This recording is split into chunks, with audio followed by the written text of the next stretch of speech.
You're listening to Booked, the bookstore education podcast brought to you by the American Booksellers Association. In this episode, we're listening to the Crisis Communication Workshop from Children's Institute 2022 in Phoenix.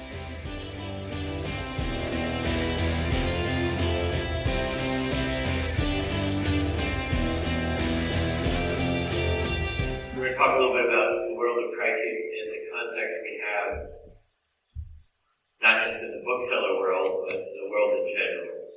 We're going to ask you to participate in working through a fact pattern, fictitious, but things that could happen at any one of your places. And then there'll be a few slides of resources and things that you might do back at your home stores. But before we get going, and I went around to several people before as we were walking in, does anybody have any burning issues that go on in your store, in your community that you want us to try and address? Some may end up being a parking lot, but some that I can incorporate as we're going around. And that will get into a couple of minutes of different types of crises we have. This is, in this case, a natural disaster kind of crisis, and there'll be social media crises, there'll be hacking kinds of issues that can occur. So yeah, that's just one that, what's the best way to get the word out, for sure?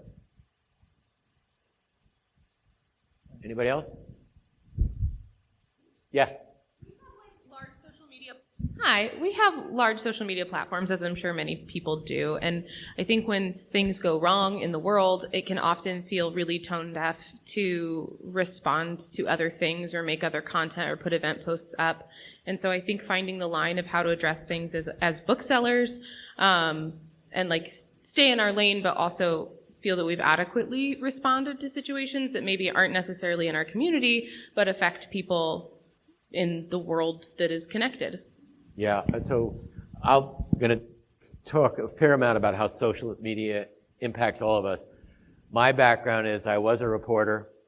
I'm a lawyer by training. Way back when, some of you probably have studied or read about the Tylenol crisis, which was in the last century, but it's considered to this day one of the best recoveries from having had a crisis. And it was when, if you didn't know about it, it was when somebody in the Chicago area went into a drugstore and opened up some bottles and put poison Tylenol into the Tylenol bottles. Why do we have triple sealed bottles now? That's because of that crisis. But to your point, one of the differences between that crisis way back when was there was no social media. So when the company had to respond, they could talk to the Chicago Tribune, they could talk to the New York Times, they could talk to 3 TV networks and local media and pretty much control it, versus social media exploding with everything and everybody with a point of view. So we'll come back. We're definitely going to hit that one for sure. Anybody else? Hi. Hi. Thinking about folks coming in, my store's in Washington, D.C., so people who are not part of our community coming in to protest something happening in our community or that they perceive as happening in our community. Yeah. So, again, projecting safety for customers, maybe if we have to close due to that, or just how to respond to that when it happens more and more frequently. Yeah, it's really a sad thing that I don't know how many of you went into business saying, I need to have a policy for an active shooter. It wasn't on our consciousness, and yet I've got a thing that you can click on, but one of the things I want you to walk away from here is checklists. And what's your policy for either a customer coming in who isn't friendly, and those you know when Where Politics and Prose is, and it's 2 doors away from the famous Comet Pizza, which was just minding its own business when a shooter came in because of, allegedly, that's where Hillary Clinton had her baby factory. And it was 3 doors away. That person could have gone there too. So I wish I didn't have to talk about some of these things, but they're worth having. Same thing is, we're going to get to it, what's your policy if somebody hacks and gets the names and the credit card numbers of people who shop there? Do you have a plan already versus it will react at the time? And a lot of my lesson today is have a bunch of checklists for the different kinds of crises that can occur. And as small businesses, we tend to think, oh no, they're only going after the big guys like Target and things like that. Well, I read up on this a lot, and it's unfortunately a small business or an employee that will click on, phishing. You've all heard about it. And it's with the PH, not with the F. And again, when that gets data or gets your financial information. So things to go back and ask about. Others? And you're from where?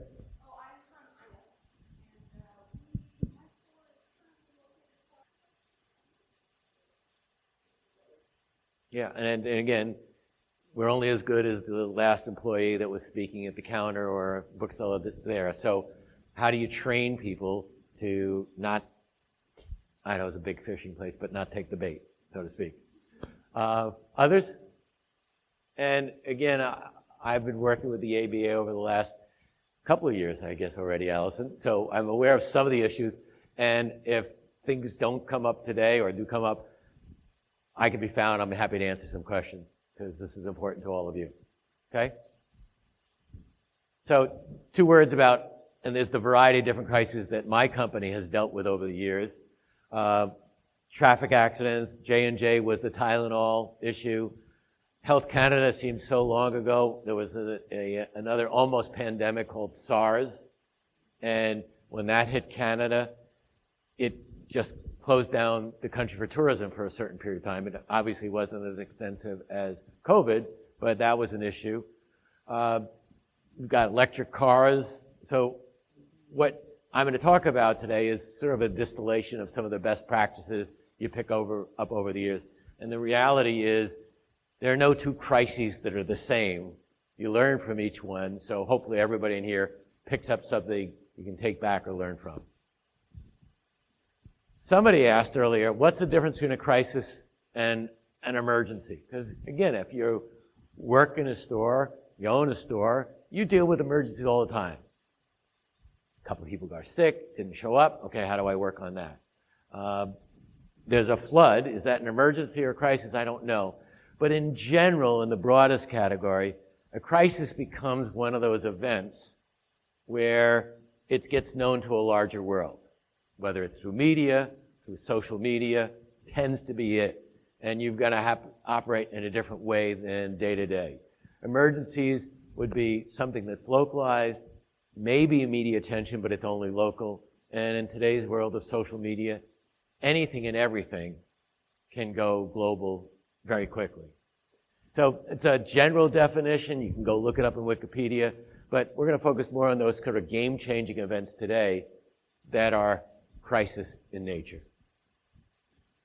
Okay, this is just the start of a list. And I've added to this one of my colleagues in the world, by the name of Jim Lukushevsky, because I always like to give him credit.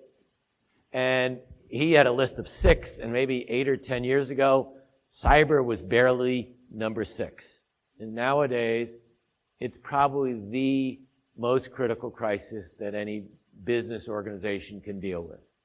And not just the war in Ukraine, but there's a lot of reasons why people go out and try and hack in. And you can think about the acronym is MICE. Why do people hack? They want money. So if they can extort you and get money from you, that's why they do it. Ideology. They don't like you. They don't like your store in Idaho. So somebody's going to come after you in that way. Usually nowadays it's state actors or those supported by them.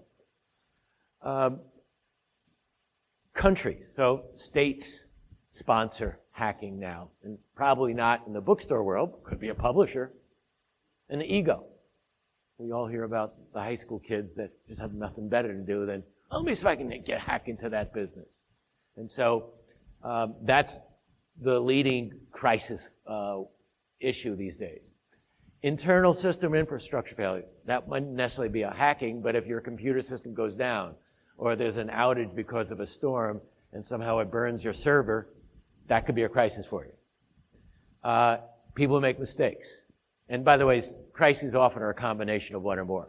Human beings make mistakes, and that's usually what happens. In the cyber world, it's when somebody clicked on an email that looked pretty good, but really wasn't trained to look at it very carefully. That causes that kind of crisis. but people make mistakes. Unethical behavior, you can just name it, anything from people acting out, to people stealing money from the till, to insulting your customers. Just think about the different kinds there. Terrorism, that's the active shooter, unfortunately. Domestic, somebody else coming in. It's just a fact in the world. And the point on all these, you don't need reams and reams of checklists, but do you have a plan or multiple plans to deal with this? Because if you have a plan, and oh, by the way, you should do a drill. That's going to be one of my sermons of today. Figure out a way. Who here has done a fire drill at your store in the last 6 months? Okay, we used to do them in elementary school. I think we did them in high school and made fun of them. They're worth doing. Where are the exits? Who's bought an exit block? These are things you can do that can save a lot of heartache later on. Natural disaster, you mentioned it, it's the flood. Could be the fire that engulfs, didn't the fire get in your truckee last year? Okay? Again, it's the whole community, but suppose it just skipped over a building, went to your store. What do you do? Societal with organization impact, I've added that in the last year or two because one might argue that what happened with George Floyd was a crisis for that city. But almost every business, every school, every university had to come and discuss it. So those become important issues, and how it works in your store, your employees, can make a difference. And then reputation is that overlay. You can do everything right, but if your customers perceive you as not being responsive, you're in a crisis also. So again, I don't want this to be like a doom and gloom seminar, but it's the real world of running a business. Related to the fire drill, how many people woke up this morning and said, I need to buy more homeowners insurance? It's not what we do every day. So my point is, take the time in this hour and a half to think about it. And by the way, if you don't have a cyber insurance policy, I know they're expensive. They're worth having. So, different kinds of crises. Again, part of this is a discussion. We're going to get to the workshop in a few minutes. The flash crisis, and if you'll see here, in every crisis, you have tactics and strategies and goals. Obviously, we want it over with as soon as possible. The flash crisis tends to be the natural disaster. It could happen at any time, but it takes that 2 or 3 days of bad weather, whether it's the ice storm in Texas, the floods that have happened in Yellowstone Park recently, tends to be that. And you'll see, there's a slide I have later on how many different ways, and somebody asked, how do I let people know? Well, you all went to that TikTok workshop, or not you all, but some of you went. That might be one way of getting out, through a video. It might be a text. It might be trying to get the local news media to make a story about it. It might be an email to your customers. But think about multiple channels. Predictable. One of the examples I might give is that if you're a pharmaceutical company and the FDA tells you that you need to recall your product, you usually get 3, 4, 5 days to prepare. So if you make a product and you're selling it, there's a chance at some point there might be a recall. So you have time to put together your statements, your frequently asked questions, talk to your employees, and you have time to do that. And then what you're trying to do when the news hits, the headline will always be the bad headline. How do you balance that in the 3rd or 4th paragraph as opposed to way down at the bottom of the story because you didn't think about how you might respond? The chronic crisis, probably you would think about the BP oil spill, the Deepwater Horizon spill, which was like 10, 12 years ago. And anybody remember the famous line from the CEO of BP? At one point he was asked by the media, he said, I want my life back. And it was an awful quote. It was a great quote for the news media. And we got questions all the time during that about how are they doing? How's BP dealing with this crisis compared to all the other crises? And My answer was, they were doing okay. I mean, it was an awful quote. But until they could put the cap on the well, because we could see it on some website every night and news media was covering it 2-3 times a week, until they could put the cap on the well, they couldn't pivot to do anything positive about how they were going to do the cleanup, how they were working with the communities. And so you obviously don't want to have that crisis that drags on for weeks and weeks and weeks and months, et cetera. So that's the type of crisis you want to most avoid. And again, if your question's going along, yell. Pretty recognizable stuff from, I think, just the last few months. Okay? Will Smith could be an author, but in this case it was, I don't know, maybe it was a flash crisis. Nobody had planned on him punching out Dave Chappelle. But what's his reputation like now? FIFA is, anybody know what the FIFA issues are? What? So many, right. Name one. Equal pay, for sure. Guest workers. What else? Bribery? Yep. Hotter than Arizona. Or equal hot is Arizona, right. That's why they moved it from the summer till like November. Anything else? Well, I'll add one because a friend of mine is helping them with it is cyber. Anybody who wants to hack into the games, the results, close off the lights, etc. So it's just a mountain of crises there. CDC relates to, do we trust CDC? I hope so. On the other hand, there's a lot of people in this country that don't necessarily trust this agency anymore. So it's how do they do it? And again, in a world where the science is changing all the time, how do you maintain that reputation? Obviously, we've got your industry on the bottom left, bottom right. We'll come back to that. Any moms in here who are dealing, or dads dealing with this issue? The lack of formula. So that's a different kind of crisis. I don't have the supply that I want. Levi Strauss, why is that there? Anybody? So this is an interesting one. This was a female executive at Levi Strauss who was not necessarily in favor of the schools being closed in San Francisco. And she was speaking her mind as a private citizen, but then got associated with, well, you also represent Levi Strauss. And so it gets the issue of what's your personal opinion versus what's the company opinion. And she ended up resigning because of that.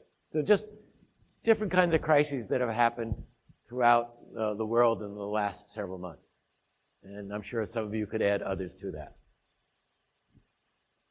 Okay, quick quiz.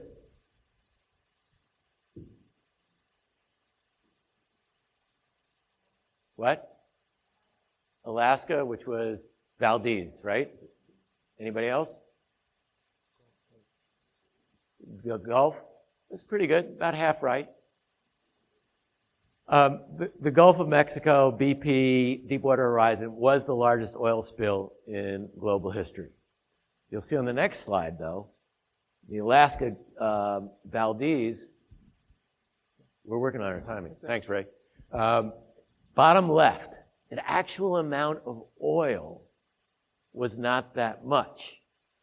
So the second biggest one in the history was back in 1979, and that was off the coast of Angola. But CNN didn't get there, and/or, nowadays, it doesn't take much for somebody to quickly shoot something on their smartphone, get it up on the internet, and all of a sudden you have a crisis.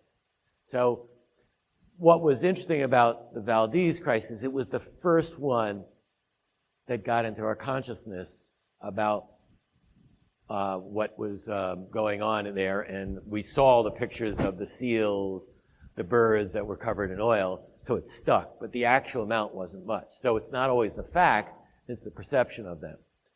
And another example that happened 6 years ago, it was 2016.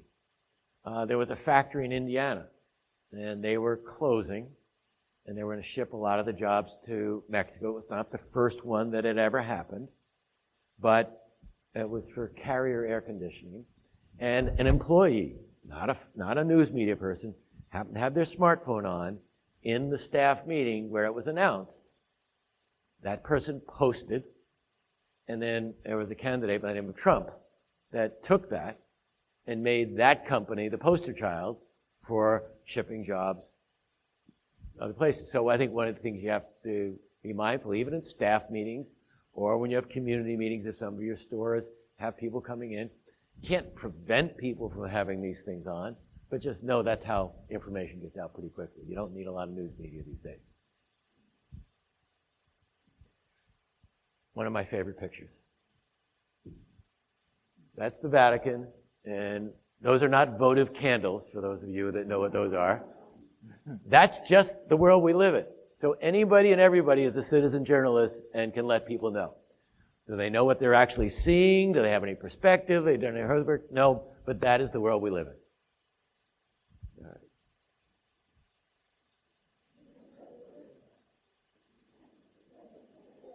All right. Why is this getting some... anybody with a comment? What?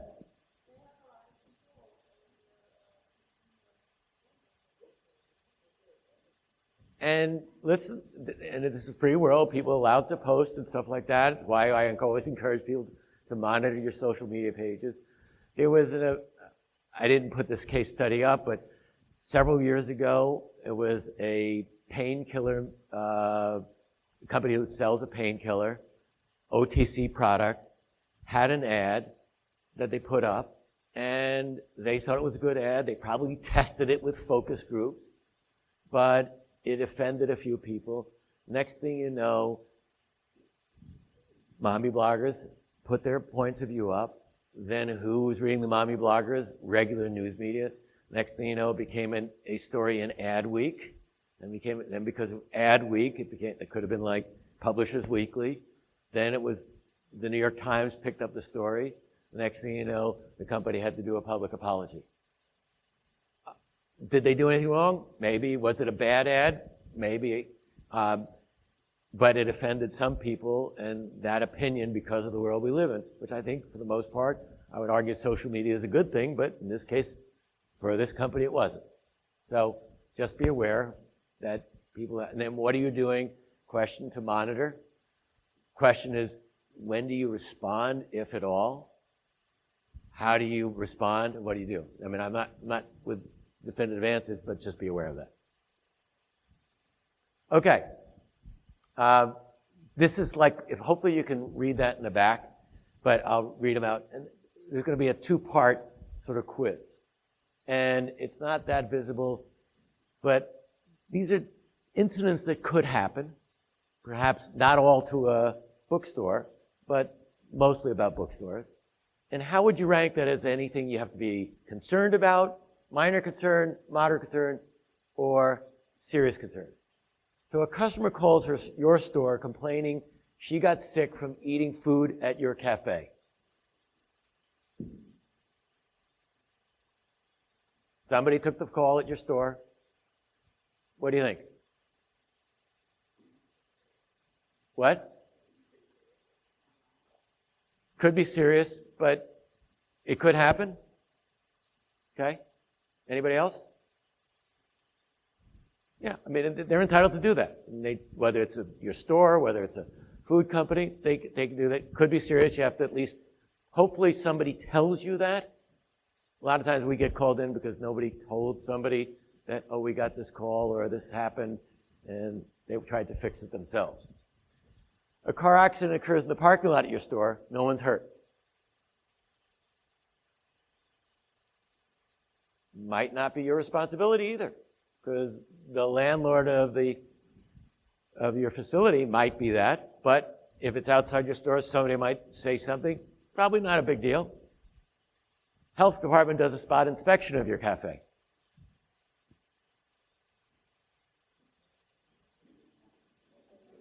They can do it anytime they want. They can come in anytime. The fact that they come in, people get a little squeamish, but they're entitled to come in at any time. So these are real things that happen. That's probably an emergency or the agita. Book prices have gone up due to demand and raw materials and energy price spikes. Problem probably with the bookseller. Is it a problem for anybody else? May hurt your revenue if people can't afford to buy as many books, but just these are things that real world things happen. Not necessarily at your store, but a driver at the local restaurant was fired because of a DUI.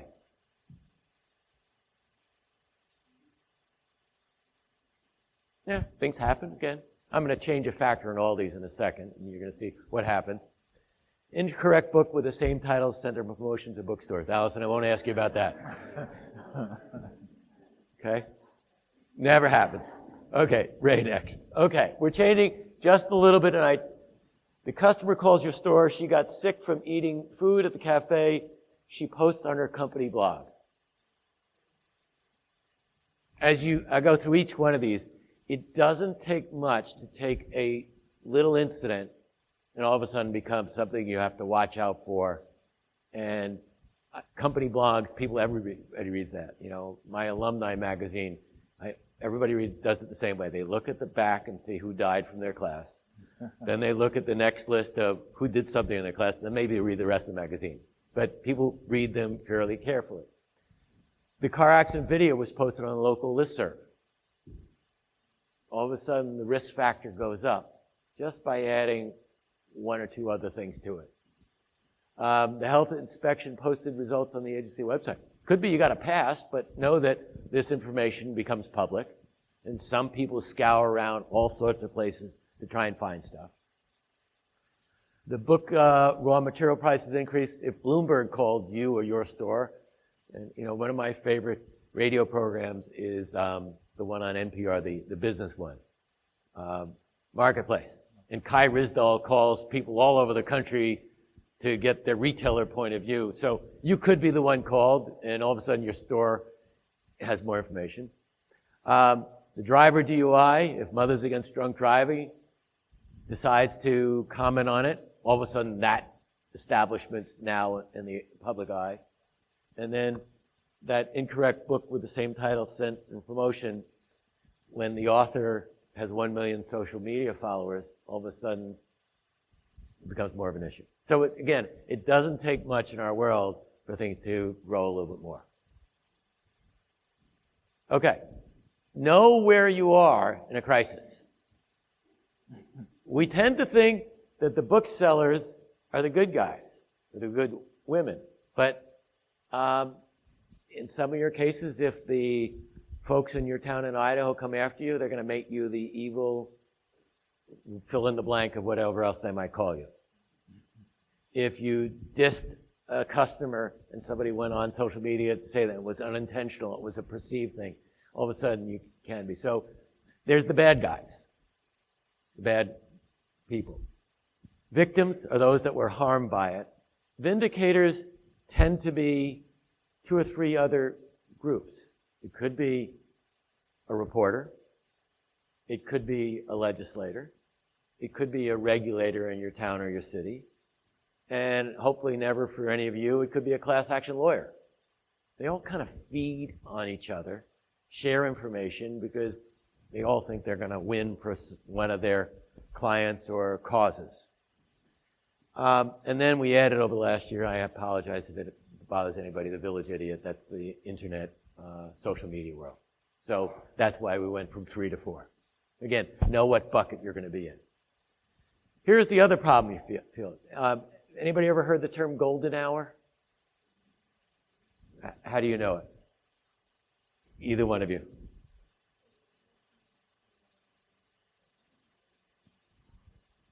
Yeah. Yeah. For those who didn't hear, it comes from the world of medicine. That if there's a car accident, somebody's hurt, you generally think you've got about an hour to stabilize the patient, get her or him to the hospital where you can really treat them. So that's why they called it a golden hour.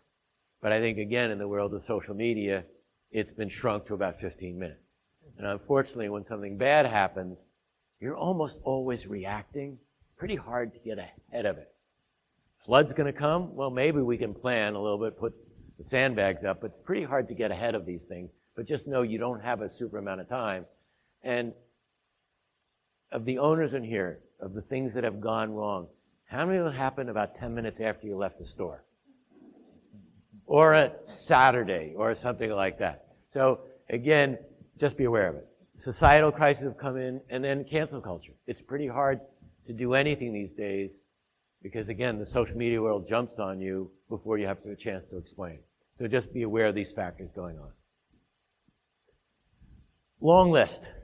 The antidote to bad news is not good news or quote-unquote spin.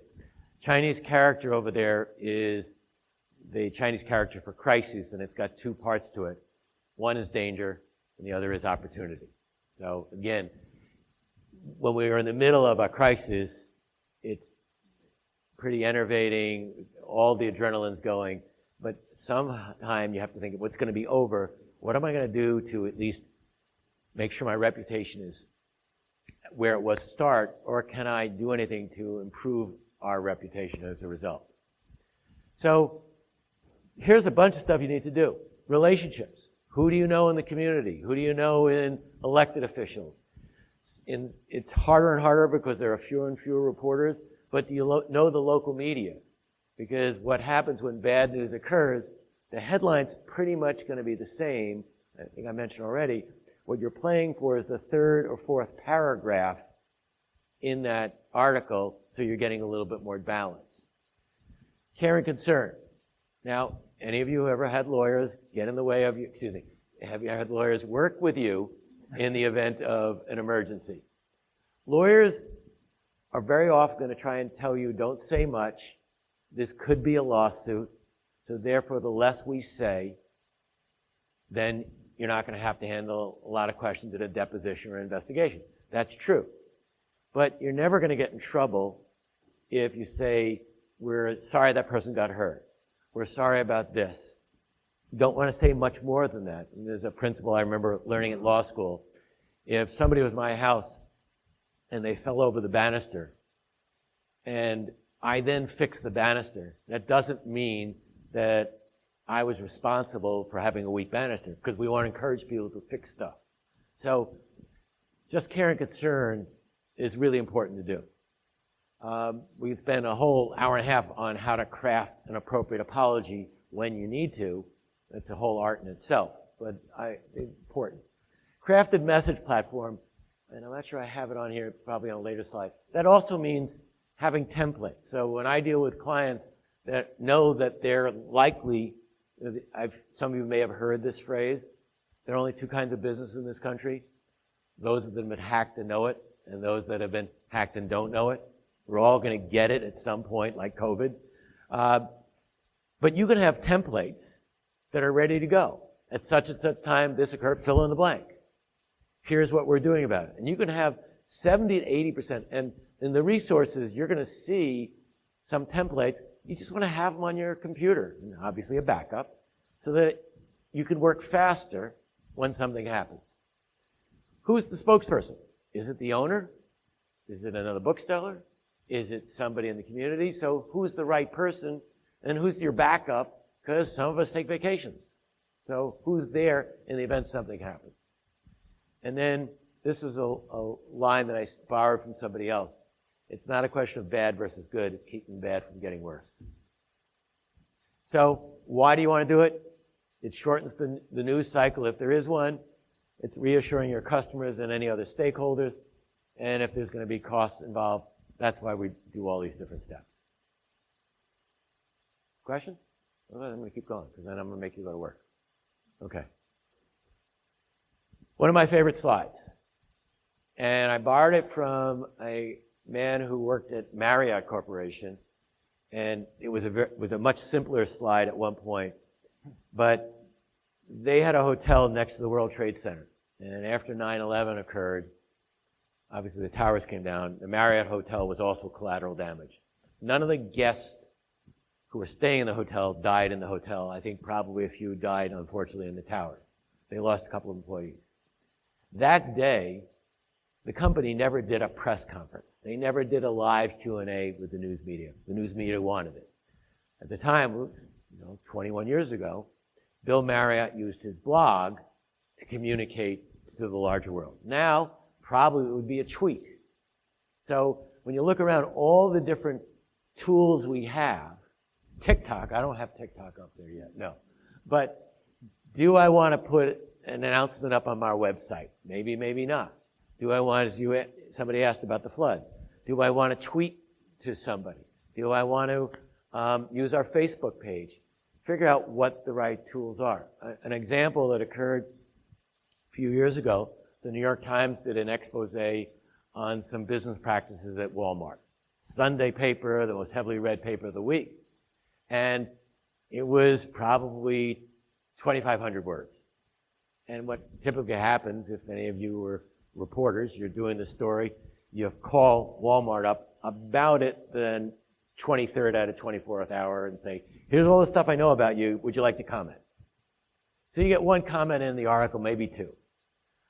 Because of technology, what Walmart was able to do the next day is their head of corporate communications, obviously a bigger company than most of the people here, did a video and posted it on YouTube. And it was 4 minutes long, basically of no comment, without ever saying those words. But that was their best way to reach their employees, in this case their shareholders, their business partners, and people could be directed there. So think through, in any type of crisis, what channels you might use in order to communicate with those you want to reach. Okay. Just a list of things that I've accumulated over the last couple of years, of things that might happen in this world. Censorship, and I think how you call it makes a difference. Are we censoring by not putting certain authors in our store or not? Are we screening them? Are we curating? I don't know what words do any of you use when you make those decisions? That's what I thought I'd hear, but I didn't want to speak for you. Others might call you that, by the way. And a little trick we might have time to talk about later. If a reporter ever said, are you censoring? Even if you go to curation, do not start your sentence by saying, no, we're not censoring. You know why? Because the quote could become, bookstore owner or bookseller says, we're not censoring, and not get to the other stuff. So that's a training thing for being a spokesperson. Do you display? Do you order? Will you order a book that you wouldn't put on the shelf? Do you not order? These are choices that anybody could come into, and again, it might be a setup for you. And then they don't even need, are you willing to admit what town you're in? Oh, sure, Moscow. Sure. We can change the name because I've heard of it. I've not been there, but, I remember it happened to NPR a few years ago. The people set up the then president of NPR and posted. Wasn't regular media. So, all these things can happen.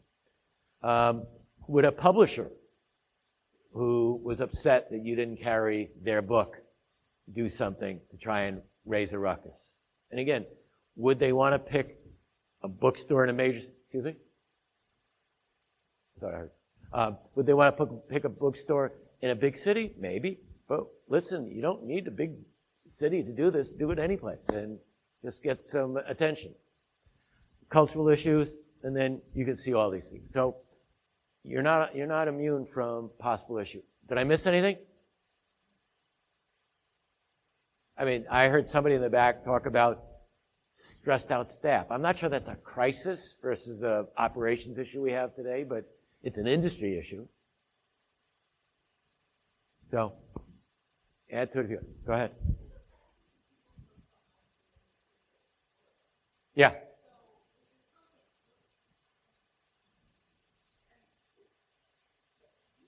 Yeah, and again, it's a small community.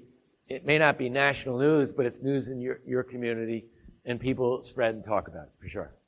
And again, when you start monitoring the web, you find out how many likes it gets, how many retweets it gets, etc. So yes, can be.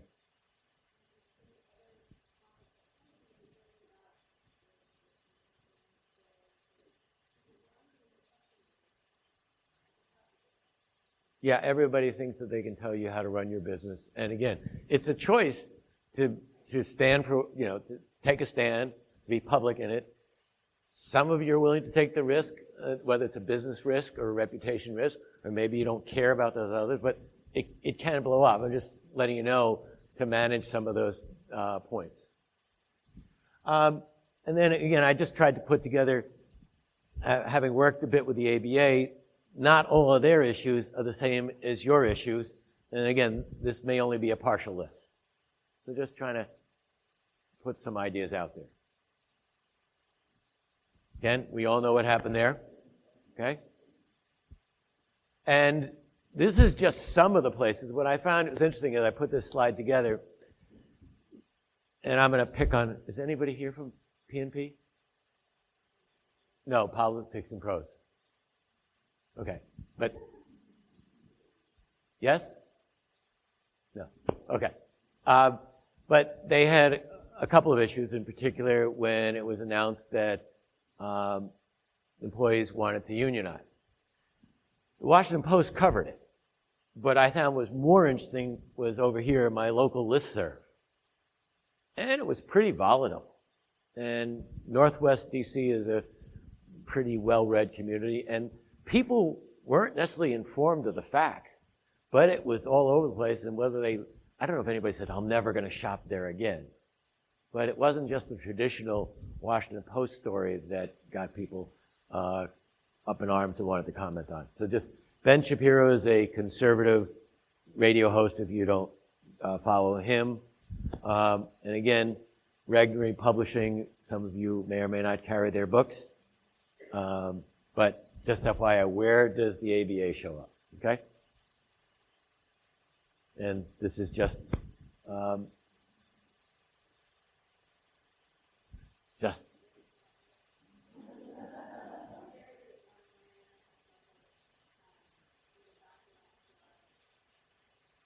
and the other piece of it is there are lots of players in that situation, and some are using it for their own purposes. They don't really care about getting to the truth, and the longer they can keep this issue in the public eye, the more that benefits them. So that's just another piece of it in our world we live in now. And we can keep going. But the other point is that it's the world of words has its, not just the bookseller and ABA. This was a story that I picked up. What's the right language to use? And then the next one, Ray, is, again, Washington Post story. Somebody, it was last summer or last spring. Just things that happen. Okay? I'm going to come back to this one, Ray. I'm going to just move ahead, if you don't mind. Keep going. And again, we'll come back to these as well. I'll remember to pop these up again. Okay. All right, now we're going to shift. What we're going to ask you to do, we're going to make this participatory. And we may move one of the flip charts back a little bit there. And basically, we're going to create 4 groups. I'm going to give you a fact pattern, made up. And I'm going to give you 3 or 4 facts to think about. And then we're going to look at 3 questions in this drill. One is, what are the issues you spot? And there's no right answer. But I'm curious to know how people in this room think through an issue. Second will be, who do you need on your team? From either your store, people in the community, do you need a lawyer? What else might you need? Third, what actions, if any, would you take? And so I'm going to walk you through the other directions in a second. And again, I think it will be helpful to have different parts of the room just work it through, and we're going to get different answers to see what it's like to think through versus just listen to me. So as we go through it, we're going to shorten time. You're going to only have total in this about half an hour or so. Okay? Total time. And something that would play out over at least a few days, if not a week or more. So play it for real. Then you're all going to be you're all going to be representing a bookseller, ABC Books. So you don't have to contribute, but everybody chime in. Don't add any facts to this. Don't make any stuff up. And then let us know what you think. And there'll be two roles in this, 2 role plays. It's not a test, and the whole goal is to learn a little bit about crisis thinking. What might you think about to go through it? Okay? And you're going to work with your team in tables. If you have questions, Ray and I will come around. Maybe Allison, she can stay. And I'm not worried about calling people on this one. I put this in, and again, we're being videoed, so if anybody wanted to have a log, if any crisis was going on, I recommend have somebody in your store keep a log of all the events. And because you really need somebody that keeps your set of facts. I'm not talking about the reporter coming in and saying what happened. Keep a log. Think about who else was involved and what actions you take. Okay? And the whole idea is that we're not going to start with the worst thing that happened. If you know the urban legend, you throw the frog in the boiling water, it jumps out. You slowly boil it, it kind of stays in and cooks. Okay. Here's your facts. Some of you may have this book in your store. And I could have picked any one of a number of books of the top 10 or 20 that have been banned in the country. But your ABC Books in any town, a customer and a bookseller are having a heated argument at the counter. The customer wants to know why you're selling this book. And if you don't know enough about the book, just quickly Google it, you'll figure it out. You have 4 stores, including 1 children's-only store. We're at the children's store. The bookseller says that a bookstore is different than a school or a library, which we know it is, but the customer doesn't always think that. And the customer companion is recording the conversation and posts a video on Facebook saying that they want to ban pornographic books in the schools and now obviously in this bookstore. I can go back if you need to see this if we go through. Okay? Comfortable enough with these facts? You may not be comfortable with the facts. These are the facts so far. Okay? Next thing. There are now 500 comments on your store's Facebook page. And they've threatened the owner and employees. And by the way, with this book in particular, it was first banned at a library or a school in Texas, even though it wasn't being taught in the curriculum. And employees in Fairfax County, Virginia, of I think the school or the library were threatened. So I'm not totally making some of this stuff up. But in this case, the comments that are on the Facebook page have threatened the owner and employees. Right. This is a real website if you're not familiar with it. Make Schools Safe Again. Ironically, most of the websites that say Make Schools Safe Again are about gun issues, but this one is about books. And they put up on their website, you can see this. So they've gone to libraries, they've gone to schools, and now they think, like Idaho, we can come to the bookstore. Okay? This is one of the bookseller's Facebook pages. The bookseller explaining what happened there.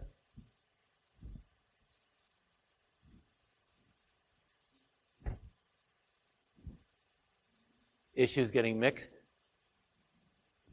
Okay? And the video has 150,000 views. And this organization is promoting it on their website. This is all fictitious, so please don't let this group, Make Schools Safe Again, know that I took and messed around with their website. Okay? So that's the fact pattern. So what we're going to ask you to do is go to the flip chart, ask somebody in your team who's got good printing to take one page and say, what issues that you see? Who needs to be involved from the store or others that you have as resources? And what actions, if anything, would you be taking based upon what you know now? So I'm going to ask the 4 tables here in this woman come down here. So you may need to come down a little bit. Use guys. I said y'all. I live in Washington, but I used to live in New York, so I'll say use guys. Work over here. Back tables over there. And if you just work together, let's say you take 10 minutes. Okay? 10 minutes. See what you can put up there, and I want to see what everybody comes up with. I'm going to go back and quickly show you the fact pattern again.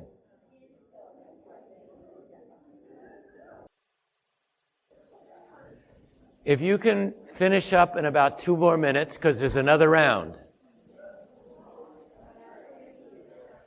And would each table appoint a spokesperson who can explain what you came up with? Group, maybe not table.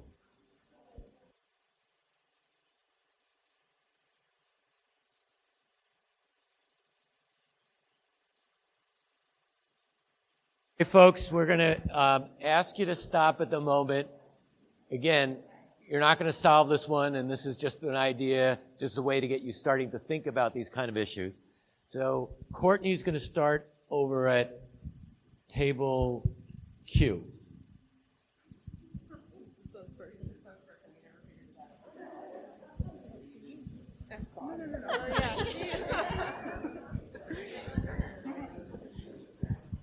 They made me be the spokesperson because I was writing. Okay. So we identified the issues as the employee being mistreated, the store and the employees being threatened, just in general. There's not great communication, it sounded like, between the booksellers and the management, specifically how to handle such things, and knowing that management really have their back.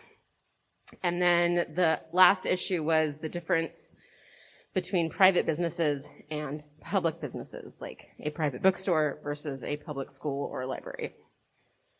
And then people needing to be involved are, of course, the employee that this happened with, owners and management for the bookstore, possibly an attorney, possibly marketing and PR people, and then getting involved a larger organization like the ABA or even like the ACLU. Then actions were eventually putting a curation policy on the website so the public knows what we're looking for in books.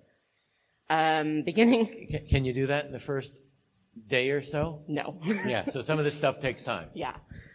Beginning with like internal conversations so the whole store is on the same page, like between the specific employee and the management and owners, but also the entire store and everyone that is employed there. Figuring out what resources are available from organizations like the ABA or the ACLU, and then training for employees to deal with customers like this and how to handle it in the moment so they're not reacting to whatever someone is saying to them that is homophobic, racist, whatever. Great, thank you. I'm going to go over to table K.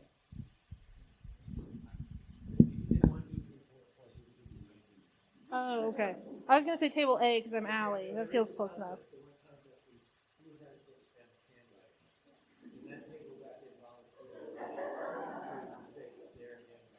Oh, no, we failed for sure. My handwriting sucks.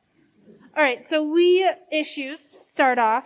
We said it could have been a potential issue that the employee posted on their personal page using I and me language, which kind of led into this point we talked about of not necessarily having a united front across the bookstore and all the employees, which shows kind of a lack of protocol for this, a contingency plan, lack of staff training, as well as lack of procedures and de-escalation thoughts and processes as well. But leading into that, because of this post, we said that there was an issue as far as staff safety, especially that bookseller, but like other staff members as well, and staff morale as a whole. Morale, not morel, the mushroom. Other issues, maybe they didn't try to get in front of it by acknowledging and kind of saying, like, hey, we noticed something happened, give us a second to take a beat and talk about what we want to say. It just kind of spiraled out of control from there and went really, really quickly. Another big thing was global media, as in this group, had a very, very large outreach, potentially larger than where the store is located. The bookseller didn't have all the information about why this book was being challenged, that it could be a potential issue, that these groups were kind of like hot button issues and that kind of thing. Who needed to be involved? We said supervisors and managers, owners of the store. It seemed like, as far as we could tell, that the bookseller was kind of on their own. Next up, probably a PR consultation or someone that can help kind of focus the store's brand and what they need to do next. I can't even read my own handwriting. Town, local safety, security, FBI, police, any of those people that can help protect the store, protect the employees, as well as local media allies and outlets, and schools and libraries, just to kind of get a bigger group together. And then actions, potentially using the video to your advantage, kind of saying, these are the things that we said, we stayed calm, whatever, use it if they try to spin your store to look a specific way. Maybe some customer education about book bannings and why this book was in the store, why they decided to have it. And then related to that, obviously staff empowerment, staff training, staff education. So if someone wants to have that conversation, they know how and can do it in a calm way. And also local media release statements so that, the store doesn't look like they're just staying silent on whatever's happening. If you want to add to what's been said, go ahead, because we want to get to another round. There's going to be a few more facts, and if there's something to add to what the others have done from your perspective, do so. One thing I would say from both of those already, safety and security of your staff and customers is almost always rule number one. There's a lot of stuff that can go on with your reputation, but the first thing you always need to do is make sure that they are safe. I still remember years ago, it was a client of ours that happened to be a bakery. They were 40 miles outside of Chicago.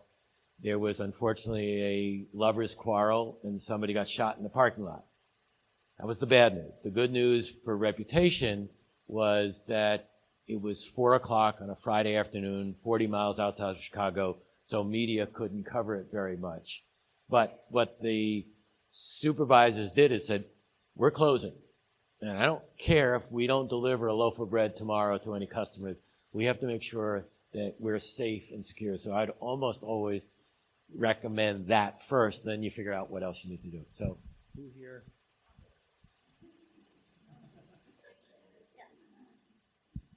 Okay, so some things that we didn't hear mentioned already that we said for issues are future incidents or escalation. So what if this happens again or somebody comes and throws a brick through our window or something because of this? So that was an issue. And also confirmation bias, making sure that we don't make it worse or say something that confirms what these people are saying in any way. And then the perceived community conflict, right? That perceived conflict is really important. And then for our team, one thing that we mentioned, thinking about different models, is if you have a nonprofit, you might want to get your board involved, as well as owners of management. We also talked about libraries and school partners, because in this case, your school partners might be really important to get involved to help with your message, and your landlord as well, if you have one, because of the building issues as well. And then we also talked about, for actions, preparing for that escalation is probably really important in the aftermath. And then scheduling to make sure no one is working alone, especially the person in the video. Make sure that there's always more than one person working just in case. And also monitoring the opposition, seeing what they continue to post on social media and what they are doing to make sure that if they're planning something, you can then respond. And I think those are all were things that weren't mentioned yet. Again, there's no one right answer. You'll learn from each one. Two things I want to add and sort of reinforce. One is monitor. Secondly, in order to do this, it requires more than one person. So you need a team of people. One person might be monitoring. One person might be drafting a statement. One person might be trying to figure out how do we counsel our staff. somebody else is going to have to reach out to your board or others. So teamwork is absolutely essential. Courtney?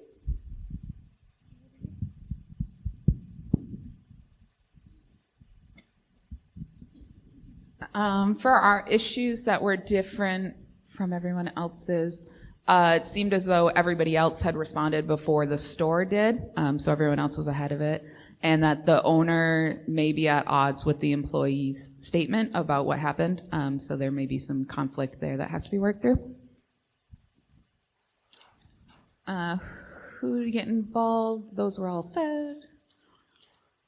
Nice part about going last. An action would be to triage social media, particularly if there's threatening comments on there, to delete and report them to whatever social media platform that is, and talking through the benefits or not of turning off comments versus just deleting the specific ones, and how you want to respond to that. And this is all from just a little conversation at the front of the store. Candace, you must have been reading my mind. Hang on. Okay, no, go back up. The good folks at Make Schools Safe Again have decided they want to have a protest in front of your children's bookstore, so make your voice heard so they won't sell books that harm our children. I don't know where the quote, "It will be wild," came from. It just came into my brain. Okay.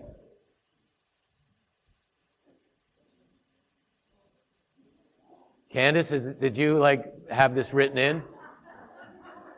300 people show up, ABC Books, and somebody throws a book through the window, and the glass shatters. Now it's cut one bookseller and a 7-year-old girl. The bookseller runs out and punches one of the protesters. Local media is on the scene and is having a field day, by the way. I don't know if any of you were ever reporters, but a crisis is a job opportunity for a reporter. A friend of mine showed up in Portland, Oregon, about a month before Mount St. Helens blew up. It was back in the last century. 4 months later, he had a job at NBC News in New York because he did such a good job covering it. So media loves when this goes on. Okay, next. So same thing. I just gave you a few more facts, but I'm adding one more quick thing for each group, and we're going to start with the group T. I'm going to call you T. Back there. Same questions. What issues do you now see? Do you need any more involved that maybe just check? What actions would you take? And then do something real fast.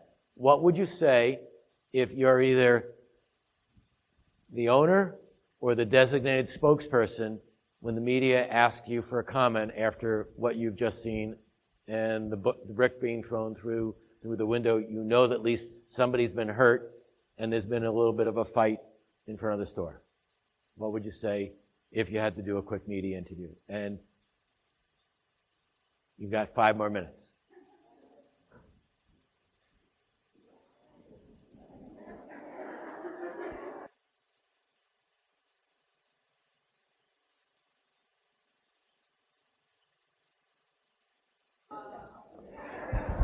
Okay, because there's never quite enough time to get everything done, we're going to stop now. Courtney's going to be there in a second. We're going to start with the table in the back.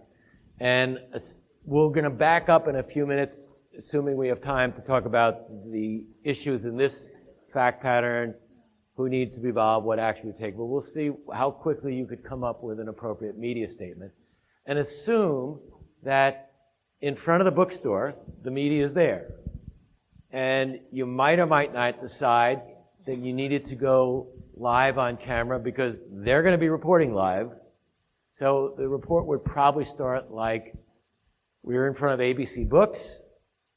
There was a protest today. It stemmed from an incident last week that went viral in which there was an argument between a customer and a bookseller.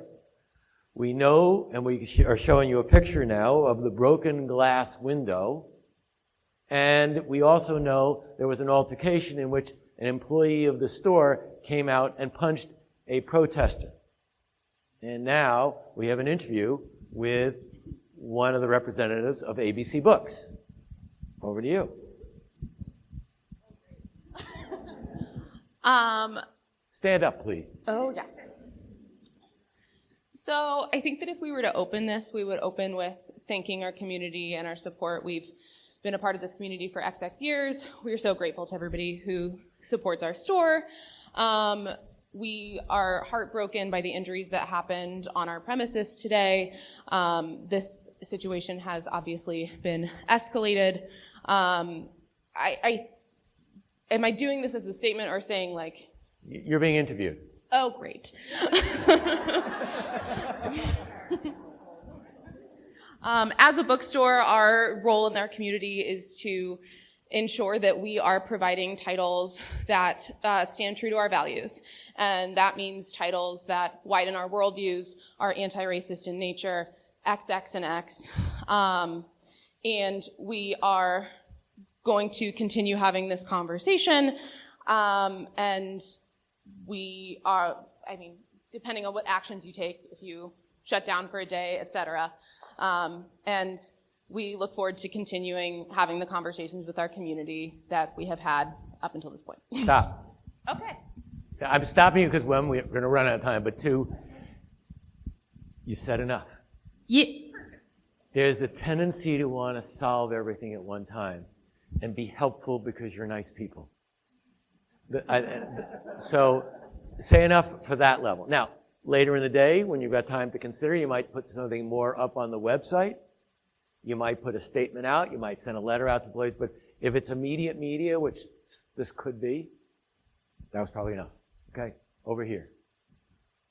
And what was interesting, I'm just going to comment, is that while I was watching the other tables, everybody was collaborating. In a real-world situation, I think you were already writing without being designated. But what happens is things are happening quickly, and you have to divide and have team members doing different things. So you guys did it on your own. I could just see that they had it all kind of covered. Yeah. No, we didn't. Turn to everybody else.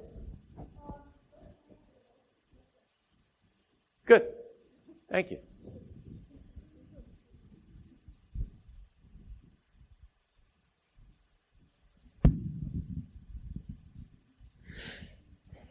All right. We sort of mixed up ours of being like what we would say in the moment versus what we would post later. And we would say violence, of course, is unacceptable. We were upset that those who wanted to protect children injured a child, but we always want to prioritize the safety of our community, and we look forward to having productive community conversations, specifically with the police chief, the mayor, and maybe local pastors. And then it was brought up that a good thing to do when we would post about it later on our social media and our website would be to link to our Banned and Challenged Books page. Good point. Also, if you ever have to do a statement like this, less is more, and then provide that link so that people who want to find out more can go there. But you cannot cover everything that you're thinking about trying to do in 15 seconds. Well, that's about it. You guys did a really good job. Pretty much everything everyone said, we've all said here. But I think I really do like the idea of having something short and sweet and simple, non-committal, just kind of like we support our staff. We want the safety of our customers and staff to be our number one priority. So give us some time while we rebuild our window, whatever shut down for X amount of time, and we'll have a more in-detail statement on our website, on our email blast, on our social, whatever we want to do, kind of thing. Thank you. Take a breath. All right. Simulation over. Relax. I know we're running a little bit long, but if we give us maybe 10 more minutes, we'll wrap up. So, question I have on the next slide is, any thoughts? And what, if any, plans do you have to respond?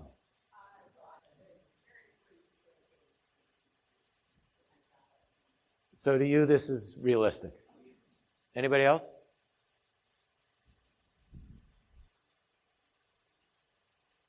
Yeah, and again, if it hasn't hit your stores, if we have groups like, you name them, the Proud Boys or whatever, that will go after the U.S. Capitol, they could decide for whatever reason they want to do something else. So this is a physical kind of crisis, but it's also his reputation. And again, I know people that said, I'm going to go back to Comet Pizza because I want to support them. And there are other people saying, I'm not going there because I'm not comfortable because some copycat's going to come in. So unfortunately, being ready for something like that could be. It could have been just the first part of the scenario without the physical part where it's more the reputation. Any takeaways that any of you have so far?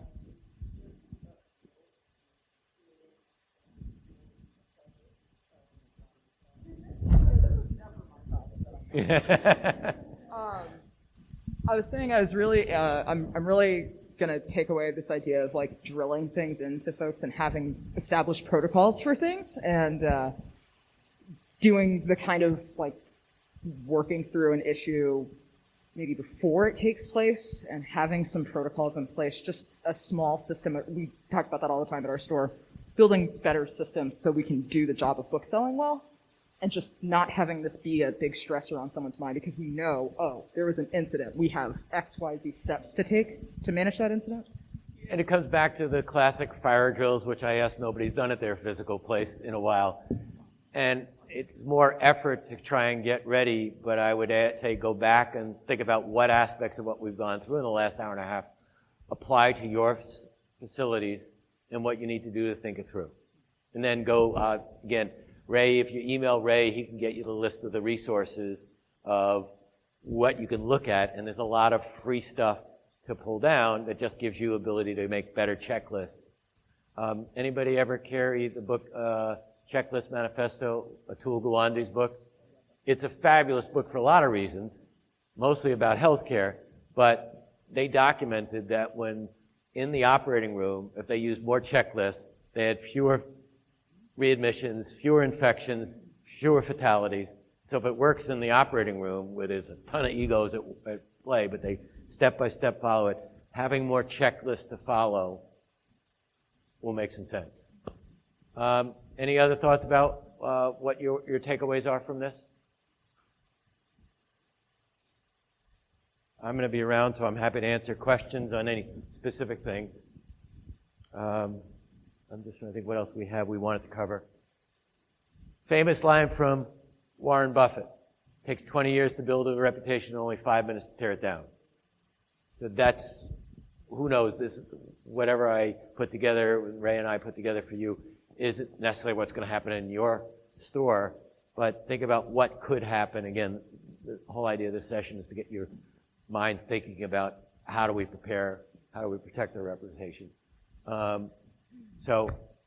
And it's teamwork that I wanted to get across. Questions, comments? Because I know we're just a little bit long, but I want to make sure you have your break time as well. Pass the mic back, please. Do you have any worksheets or checklists you could share with us? Yeah, that's going to be on the resource page. And if those don't work, send me something else. But there's templates, unfortunately, about active shooter policies. There's templates on cyber that you can have. And again, you just need to have them in a computer, print them out, look at them, see how you customize them to your facility. But there's a number of different resources that way that are just worth looking at.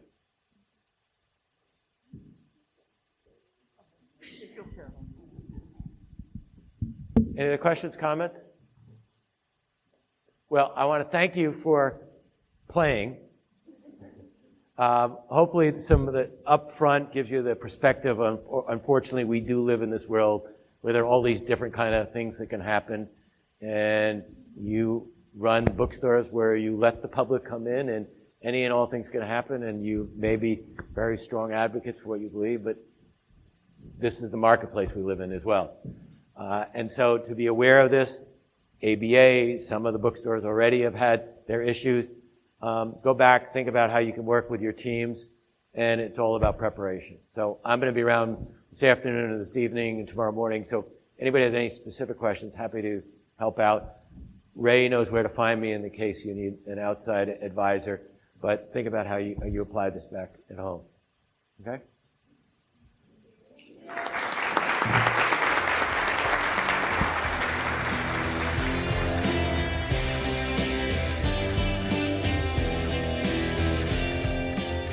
Thank you for listening to Booked, the bookstore education podcast brought to you by the American Booksellers Association. Don't forget to subscribe to the show on your favorite podcast app. Additional educational resources can always be found on the ABA website at www.bookweb.org. Happy reading!